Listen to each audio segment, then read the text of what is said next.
계속해서 재림에 대한 내용을 지금 살펴보고 있습니다.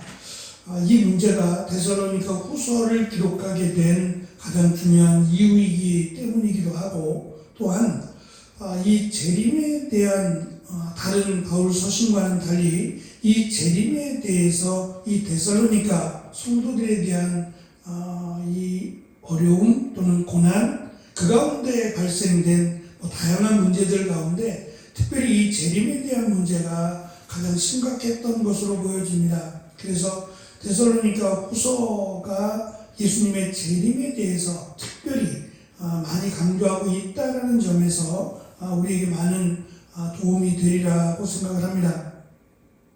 7절에서 악의 세력이라고 또 다른 언어로 설명하고 있지만 불법한 자 또는 멸망의 자녀를 일컫는 말입니다. 그가 어떤 힘에 의해서 사로잡혀 있다라고 했는데 그 어떤 힘은 미가엘 천사라고 말씀을 드렸습니다.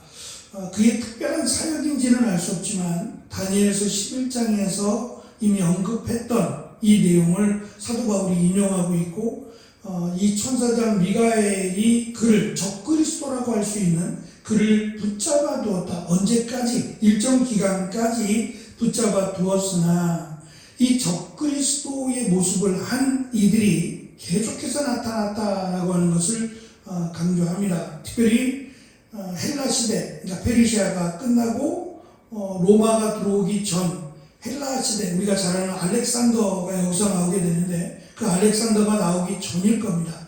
안티오쿠스 에피파네스라고 불려집니다. 원래 이름은 안티오쿠스고 에피파네스라고 하는 이름을 자기가 붙였는데 이 에피파네스라고 하는 이름이 나타나다라는 뜻이에요. 그러니까 내가 신이다. 내가 신이고 신이 나타났다라고 하는 뜻이 에피파네스인데, 오늘 말씀에 보면 8절에 이 악한 자는 그 모습을 나타낼 것입니다 라고 써 있어요. 그러니까 안티오쿠스 에피파네스가 내가 신이다, 내가 드디어 나타났다 라고 했을 때 쓴 이 에피파네스라고 하는 단어가 지금 8절에 다시 나타납니다. 이 악한 자는 그 모습을 에피파네스라고 해서 나타날 거라는 겁니다. 그것이 이 안티오쿠스를 말하는 건 아닙니다. 그는 이미 죽었고 그와 같은 내가 신이다라고, 내가 메시아다라고 말할 그러한 자들이 계속해서 나타날 것이고, 마지막 적그리스도라고 상징적인 의미입니다.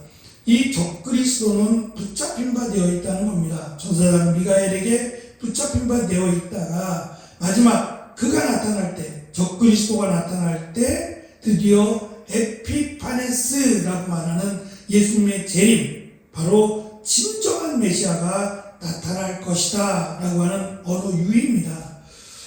너희들은 내가 스스로 신이다, 신이 나타났다 라고 말하지만 진짜 신, 진정한 메시아가 나타날 때가 있을 것이다. 그때가 바로 마지막 때이다 라는 것을 사도 바울이 강조하고 있습니다.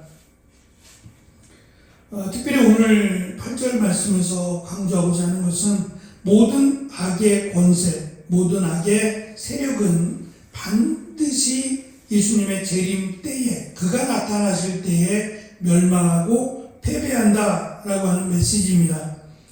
7절에서 무법한 자, 이 악의 세력 또는 이 불의한 자라고 말하는 그가 기한을 다하게 되면 마침내 멸망의 아들이 나타나게 될 것이고, 이 인물은 재림 직전에 세상을 미혹하고 장악하려 할 궁극적인 적그리스도로 설명합니다.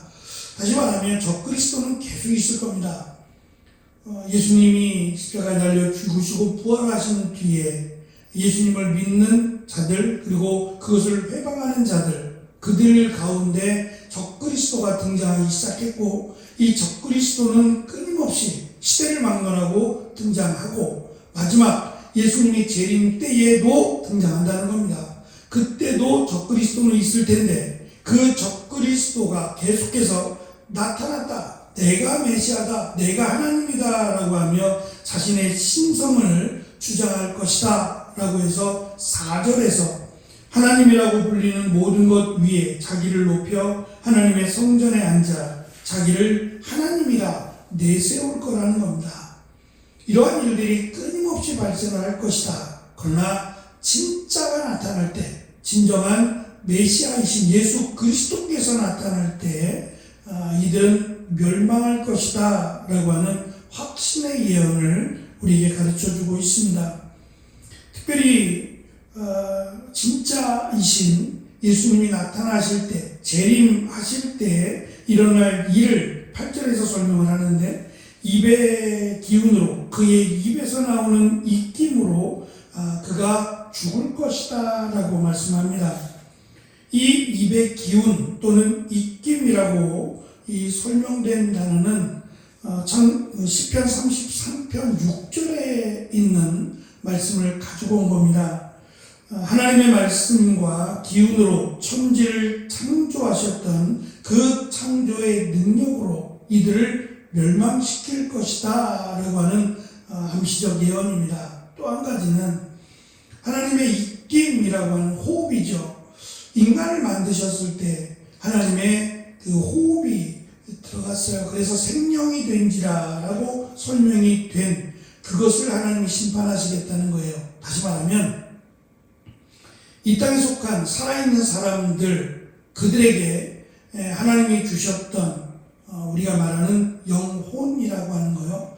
이 영혼이라고 하는 이것을 하나님이 심판하시겠다는 뜻인데, 결국 이것은 살아있는 사람이나 죽은 사람이나 육신이 다 썩어서 없어졌지만 그에겐 영혼이 남게 될 텐데, 그 영혼까지도 하나님이 심판하실 것이다. 그래서 이미 죽은 자들 그리고 살아있는 모든 자들을 예수님이 심판하시게 될 것이다. 예수님을 믿으면 그는 구원을 받을 것이고 믿지 않으면 심판을 받을 것이다 라고 하는 말씀입니다. 세 번째는 이 입의 기운 또는 입김이라고 설명되는 것이 입에서부터 나오는 건데, 그 입으로부터 나오는 것은 말씀입니다.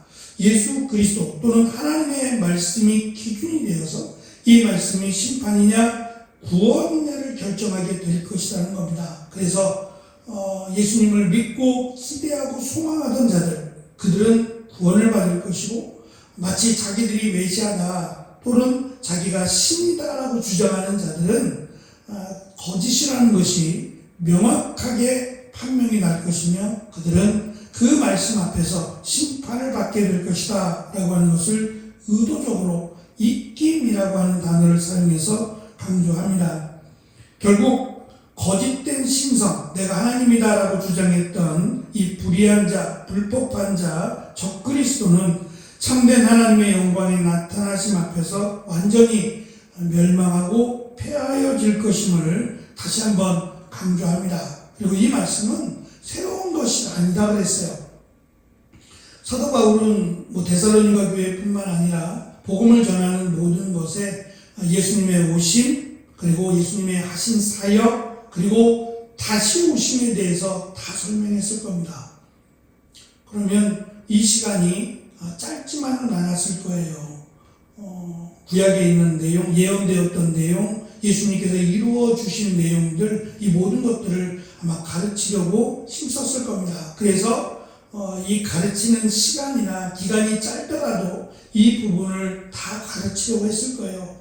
이 가운데 어떠한 문제가 발생할 수 있기 때문에 지금 재림에 관한 문제나 또 예수님께서 가르쳐 주셨던 복음에 대한 예수님을 믿기만 하면 구원을 받는다라고 하는 복음의 정체성이나 예수님이 하나님이시다라고 하는 삼위일체에 관한 부분이나 이런 부분들을 예수님이 사도 바울이 다 가르치려면 짧은 시간 안에, 그러니까 언제 떠나게 될지, 언제 쫓겨나게 될지 모르는 상황 속에서 사도 바울은 아마 이 가르침에 힘을 썼을 것이 분명하고, 우리가 아는 것처럼 짧은 기간 동안 데살로니가에 머물게 됐더라도 그 기간 동안 이 부분을 이미 다 가르쳤다고 했으니 얼마나 열심히, 얼마나 힘을 들여서 이것을 가르쳤을까라고 하는 생각이 듭니다. 그럼에도 불구하고 이 가르침이 그렇게 오랜 시간 지나지 않았을 겁니다. 그럼에도 이 거짓 교사 또는 적그리스도라고 설명할 수 있는 이들이 등장으로 인해서 혼란이 왔고 또 두려움과 염려가 이 데살로니가 성도들 안에 임했다라는 점도 우리는 기억해야 됩니다. 그것을 사탄은 이용합니다. 인간의 한계를 이용하고 인간의 연약함을 이용하고 믿음의 연약함을 이용해서 어찌하든지 우리의 믿음을 파괴하려고 한다라는 것을 기억해야만 합니다. 마지막 때에 무법한 자의 활동이 아무리 강력해 보여도 그의 운명은 이미 주 예수 그리스도의 절대적인 능력 아래 붙잡힌 바 되었다라는 것을 강조하고 우리는 이 확실한 심판의 약속을 붙잡고 재림의 주권을 가지신 예수 그리스도만이 우리의 주인이신 주라는 것을 고백하며 믿음 안에 굳건히 서야 할 것입니다. 그리고 이 믿음의 근거가 바로 하나님의 약속입니다.